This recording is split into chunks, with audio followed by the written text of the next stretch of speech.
Hello and welcome to my channel CBSE simplified. इस चैनल के सभी व्यूअर्स को मेरा बहुत बहुत आभार इस चैनल से जुड़ने के लिए। आज काफ़ी दिनों बाद मैं आपके लिए एक छोटा सा टॉपिक लेकर आया हूं और ये टॉपिक बेसिकली एक पोएम है। पोएम का नाम है work of artifice written by Marge Piercy, MARGEPIERCY। एक अमेरिकन ये एक्टिविस्ट और राइटर और एक पोइट हैं, उनके बारे में हम बात करेंगे। और साथ साथ ये पोएम बेसिकली है क्या, और इस पोएम का explanation, line by line explanation, साथ साथ जो इसका बेसिक थीम है और इसके जो इंपॉर्टेंट वर्ड्स हैं, वर्ड मीनिंग है, और साथ साथ अगर कोई पोइटिक डिवाइस इस पोएम में आती है तो उसके बारे में इस वीडियो में आज हम बात करेंगे। तो चलिए शुरू करते हैं।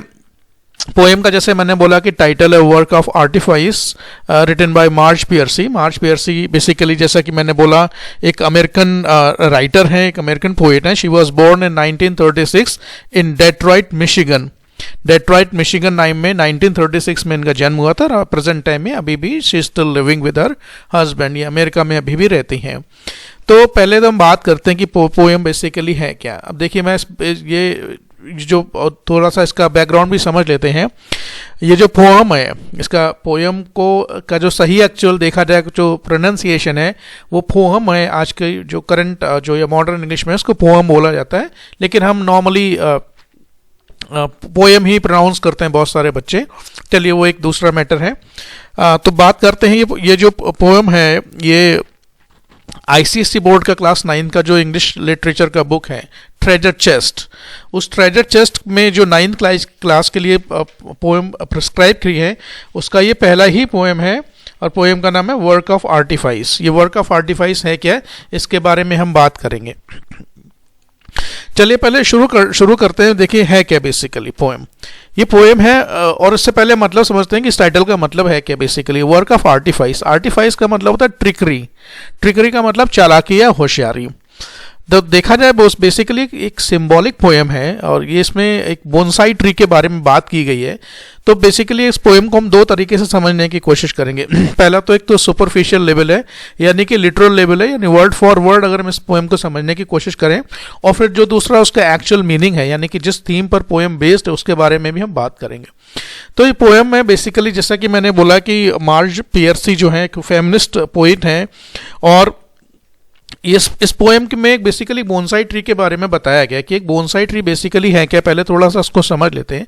बोनसाई ट्री बेसिकली कोई एक पर्टिकुलर किसी ट्री को दिया हुआ कोई नाम नहीं है। बोनसाई बेसिकली एक जापानीज आर्ट है, जिसमें जो बड़े बड़े साइज के जो पेड़ होते हैं, उसको एक खास तरीके की टेक्निक से उनको ग्रो किया जाता है, उनको उगाया जाता है, और कई सालों तक उनकी प्रूनिंग, यानी कि उनकी कटाई छटाई जिसको हिंदी में बोलते हैं, उसको की जाती है, देखभाल की जाती है, और इस प्रिसीजन के साथ की जाती है कि वो एक निश्चित हाइट से ज़्यादा नहीं बढ़ पाते हैं। तो जैसे कि मान लीजिए कि कोई एक पेड़ है, अगर उसको अगर नेचुरल एनवायरनमेंट में छोड़ दिया जाए, it can grow up to 70, 80, 90 feet तक हो सकता है। लेकिन बोनसाई टेक्निक का इस्तेमाल करके उनको छोटे साइज में ही उनको उगाया जाता है। इस तरीके से उनकी कंडीशनिंग की जाती है कि वो एक निश्चित साइज से आगे ऊपर नहीं बढ़ पाते। तो आप समझ सकते हैं कि, या हम कह सकते हैं जैसे कि एक मिनिएचर प्लांट होता है, किसी भी, जैसे आम का पेड़ है या किसी जामुन का पेड़ है या कोई बहुत बड़ा पेड़ है, उसको पॉट में उगाया जाता है, और वो बेसिकली किस काम आते हैं, घरों में डेकोरेशन में के लिए काम आते हैं। तो एक तो इस पोएम का ये मतलब हो गया। दूसरा पोएम बेसिकली है क्या, ये देखिए, जो दुनिया में बहुत सारे कंट्रीज हैं, बहुत सारी सोसाइटीज़ हैं। It is a known fact कि बहुत सारी कंट्रीज़ में, बहुत सारी societies are still dominated by the males. और ऐसी सोसाइटी को हम पैट्रियार्कियल सोसाइटी बोलते हैं।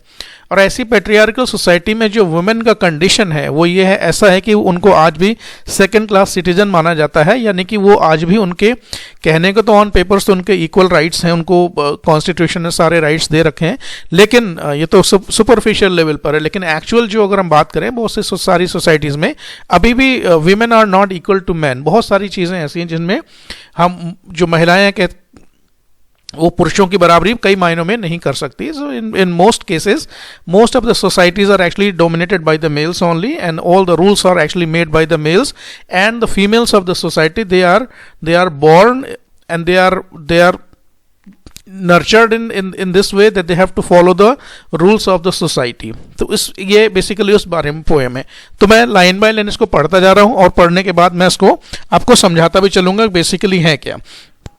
तो जैसा कि मैंने बोला कि बोनसाई ट्री के बारे में पोएम है, तो दो तरीके से हम इसको समझने की कोशिश करेंगे। The bonsai tree in attractive pot could have grown 80 feet tall on the side of mountain till split by lightning. अब ये जो देखिए पहला जो पैराग्राफ है इसमें अब देखा दो हम इसमें बातें करते हैं। जैसा कि मैंने बोला कि अगर इसमें कोई पोइटिक डिवाइस आएगी वो भी मैं आपको एक्सप्लेन करने की कोशिश करूंगा।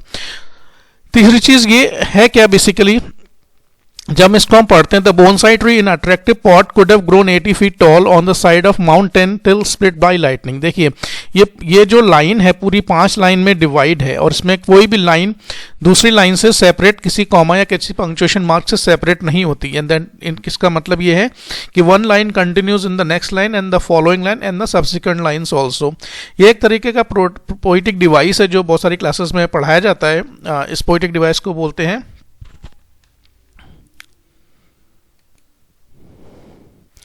इस पोइटिक डिवाइस को बोलते हैं एन्जेम्बमेंट।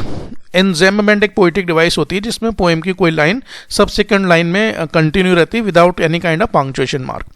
अच्छा, दूसरी चीज इसमें है क्या, इसमें पोएम में आप देखिए कि this poem is not divided into stanzas. ये पोएम स्टेंजाज में डिवाइड नहीं है। और तीसरा, इसमें मुझे कोई राइमिंग स्कीम नजर नहीं आती। पोएम की अगर देखिए लाइन्स हैं वो अनइवनली डिस्ट्रीब्यूटेड लाइन्स हैं।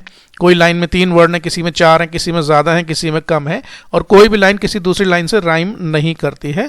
तो कह सकते हैं एक तरीके से ये पोएम एक ब्लैंक वर्स में लिखी गई है और इसमें कोई भी राइमिंग स्कीम नहीं है। और तीसरा, मैंने आपको बताया कि इस पोएम में जो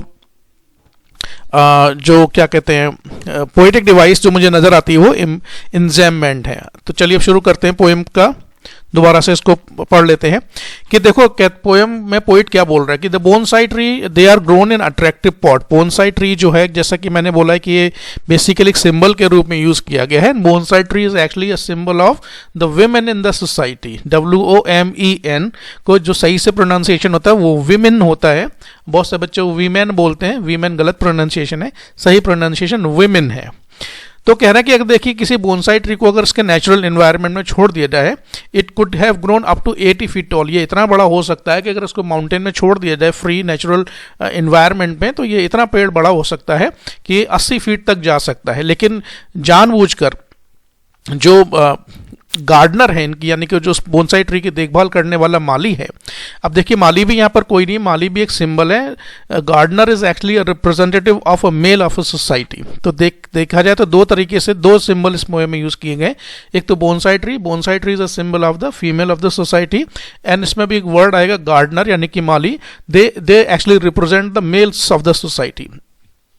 तो कह रहा है कि अगर किसी बोनसाई ट्री को, पोइट बोल रहा है, अगर उसको नेचुरल कंडीशन में माउंटेन की साइड में छोड़ दिया जाए तो कम से कम इतना बड़ा हो सकता है जितना कि उसकी हाइट 80 feet तक जा सकती है। लेकिन जानबूझकर बड़ी चालाकी और बड़ी होशियारी के साथ ऐसे पेड़ों को छोटे छोटे पॉट में ग्रो किया जाता है और उसका पर्पस ये होता है कि ताकि वो अट्रैक्टिव लगे, सुंदर लगे और वो डेकोरेशन के पीस के रूप में घरों के सजाने के काम आते हैं। तो जानबूझकर ऐसा किया जाता है कि बोनसाई ट्री को बजाय उसके नेचुरल एनवायरनमेंट में छोड़ देने से क्या किया जाता है, उनको छोटे छोटे पॉट में ग्रो किया जाता है और समय समय पर उनकी कंडीशनिंग यानी कि उनकी प्रूनिंग की जाती है। जब एक निश्चित एक विशेष टेक्निक होती है जिस टेक्निक को फॉलो करते हुए उनको ये इंश्योर किया जाता है कि वो एक निश्चित हाइट से ऊपर ना बढ़े।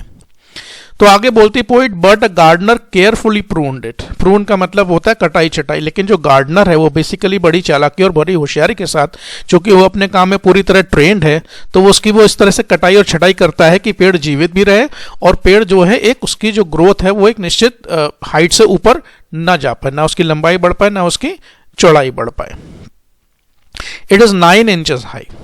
तो बोनसाई ट्री की मैक्सिमम हाइट कितनी रह जाती है, वो 9 या 10 इंच तक का ही रह जाता है। तो यानी कि उस तरह उसको उस कंडीशन, उस एनवायरनमेंट में ग्रो किया था जानबूझकर, ताकि वो एक निश्चित हाइट से ऊपर ना बढ़ पाए।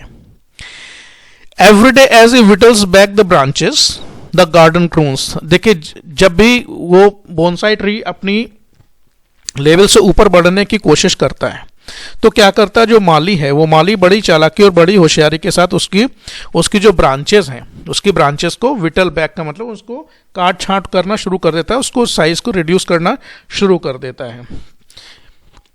द गार्डनर क्रून्स, गार्डनर उनको, माली जो है इनको क्रून कर देता है। तो ये जो इतनी हमने जो लाइन पढ़ी है, इसका जो सिंबॉलिक मीनिंग है वो ये है कि the males of the society they very deliberately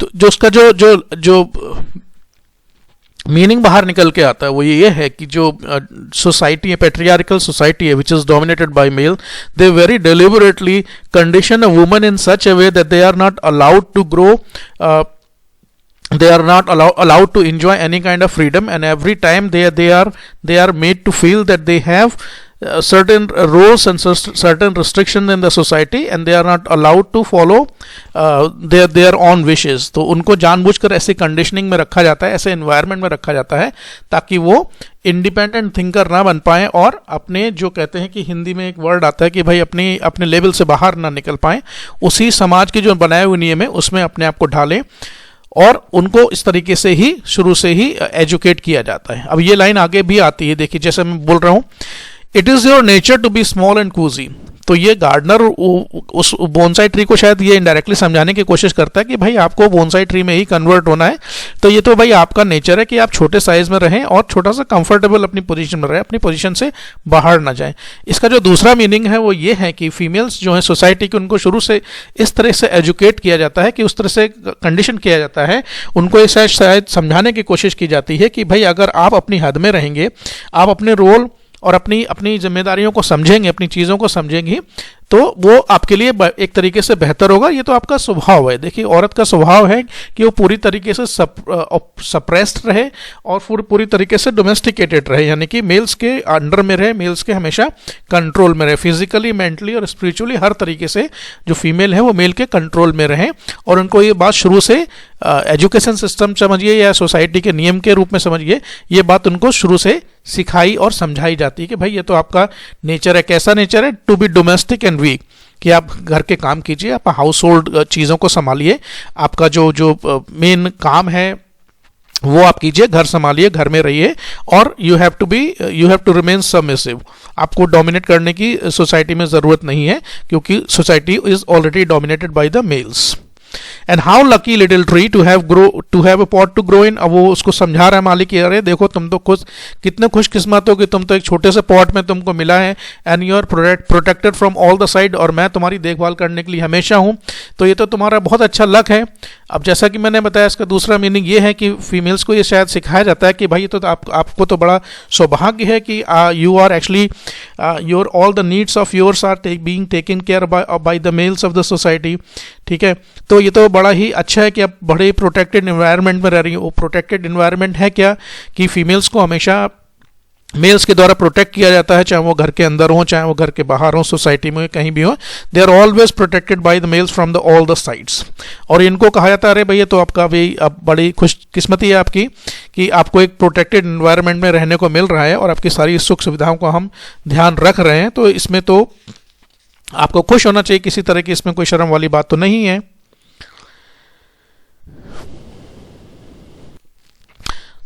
with living creatures, इसको CREATURES, इसको क्रिएचर्स बहुत से लोग प्रोनाउंस करते हैं, लेकिन सही प्रोनाउंसिएशन इसका क्रीचर है।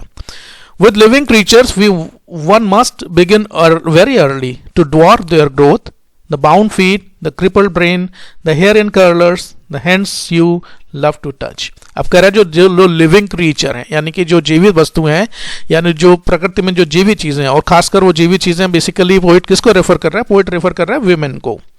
कह रहा है we must begin very early. इनकी अगर आपको कंडीशनिंग करनी है, इनको आपको कंट्रोल करना है, इनको आपको एक तरीके से पूरे कंट्रोल करके एक पर्टिकुलर इन्वायरमेंट में इनको ढालना है, तो ये काम बहुत शुरुआत से ही शुरू कर देना चाहिए, यानी कि जब इनका जन्म हो, यानी कि जब ये बहुत छोटे हों, तभी से इनको ये बात समझाने और सिखाने की बहुत ज़रूरत है, ताकि ये बड़े होने पर इस बात को समझ सकें कि भाई जो इनका जो सोसाइटी में है, एक इनका they have got certain kind of role, and they have to remain within their limitations, and they have certain responsibilities towards the society, and they are not allowed to raise their concern so they have to follow the norms of the society which are actually made by the males.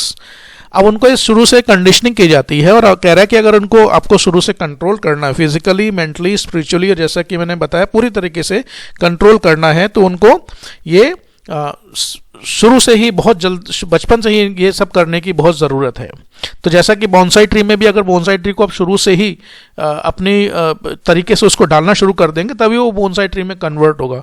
अगर थोड़ा सा आप देर से शुरू करेंगे तो शायद चीज़ें हाथ से बाहर निकल जाएंगी। तो अब आगे क्या बोल रहे थे, बाउंड फीट, यानी कि बहुत सारे कंट्रीज़ में ऐसा एक प्रचलन है, एक ऐसा एक कस्टम रिवाज है कि औरतों के पैर, अगर वैसे भी माना जाए तो अगर किसी औरत के पैर जितने छोटे होते हैं उतने ही सुंदर माने जाते हैं, वो सुंदरता का प्रतीक होते हैं। कुछ कंट्रीज़ में मैंने पढ़ा था कहीं पर कि उनको जानबूझकर एक निश्चित साइज़ का जूता, चाहे शायद वो लकड़ी का या किसी मेटल का बना होता था, वही पहनने पर मजबूर किया जाता था ताकि उनके पैरों का साइज़ एक निश्चित साइज़ से आगे ना बढ़ सके।